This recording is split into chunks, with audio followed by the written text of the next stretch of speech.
Cakap apa kena mengena crankshaft dengan coolant hilang. Motor R25 coolant jalan masuk dalam crankshaft ke? Tayar tukar ke tidak? Mungkin coolant hilang sebab tayar dah botak.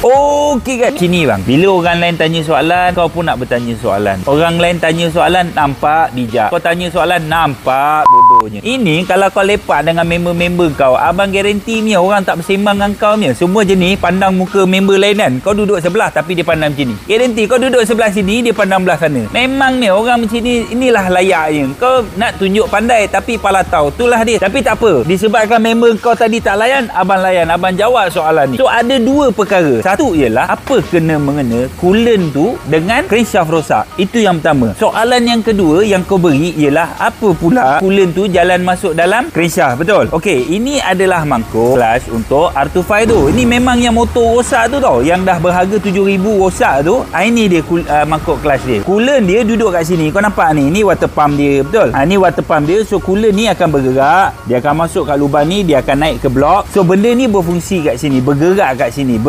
Beroperasi kat sini. Ini bahagian dalam enjin tau. Dekat sini ada clutch, sini ada gearbox, dekat sini ada kau punya crankshaft tau. Dekat sini yang menghalang coolant ni untuk masuk ke dalam ialah kau punya mechanical seal yang terdapat ni. Nampak ni? Barik, zoom sikit. Kau tunjuk dia mechanical, dia punya water pump seal dia macam mana rupa. Bila kau punya housing ni ada problem, contoh macam ni, kes yang mana dia punya terdapatnya pergerakan pada batang sub dia ni. Kau nampak tak? Dia bergerak sini. Betul?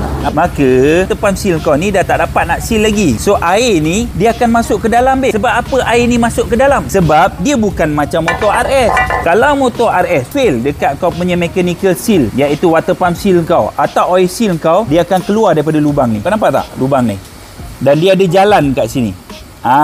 Jalan ni akan mengeluarkan minyak daripada lubang ni. So air tak dapat masuk ke dalam, minyak pun tak akan dapat masuk ke dalam radiator kau. Sebab apa? Dia akan keluar melalui lubang overflow ni. So untuk kes motor R25 ni, dia tak dapat keluar mat. So air tu akan masuk ke dalam enjin. So sekarang ni persoalan dia, apa kena mengena coolant sampai crankshaft boleh rosak? Macam abang Mat ni menipu ke apa kan? Air boleh menyebabkan crankshaft rosak. Macam tak logik lah. Betul? Air ni dia tiada kelikatan, Mat. So bila air bercampur dengan minyak kau yang mempunyai kelikatan, contoh 10-40, 10-50, bila air ni dah bercampur, apa jadi pada kelikatan minyak ni?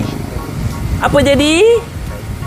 Tak reti jawab pula kau. Itulah masalahnya bila abang tanya kau tak nak jawab. Dia akan jadi drop, Mat. Dia akan hilang kelikatan yang sepatutnya. Benda yang bila kelikatan ni dah hilang dalam enjin kau, apa akan berlaku pada komponen-komponen motosikal kau? Dia akan menghasilkan geseran yang tinggi. Itu yang dia makan kau punya clean bearing. Tempat yang paling banyak berlakunya geseran. Sebab apa? Dia berpusing, Mat. Dia bukan duduk macam tu. Bila crankshaft kau bergerak, piston kau turun naik, jolok naik kan? Dia akan berpusing crankshaft. Stres yang paling tinggi berlaku adalah pada permukaan plain bearing crankshaft. Sebab tu dia akan makan dulu plain bearing tu yang dekat conrod tu. Sebab tu conrod tu terbakar. Sebab itulah motor-motor Yamaha kebanyakan Y15 ke, Y16 ke, R25 pun bila dia leaking sahaja water pump dia akan masuk terus pada enjin dia. Faham? So kepada engkau lah pala tahu ni. Inilah kejadian dia. Inilah sebenarnya apa yang berlaku. Sebab itulah motosikal tu dia rosak. So abang harap video ni dapat memberi kau sedikit ilmu manfaat lah. Mana tahu lepas ni kau lepak dengan member kau duduk sebelah, kau boleh lah cerita pula kau. Jadi kau tahu tak, coolant R25 kau kalau bocor dia akan masuk dalam enjin tau. Boleh tangkap crankshaft tau. Boleh lah kau tunjuk pandai sikit kan. Sebab sebelum ni bodoh kan, kau pandai lah sikit nah. So apa-apa pun abang harap video ni dapat dah memberi korang manfaat. Jangan lupa untuk like, share and komen. Bagilah video ni kepada awek-awek korang ke, kepada makcik-makcik korang yang sekarang mungkin kesunyian tengah duduk kat rumah melepak. Abang Mat dah lama lah tak keluarkan video baru. Kenapa abang Mat macam ni? I rindu tau. Korang boleh share sekarang. Share sekarang kepada Jamilah.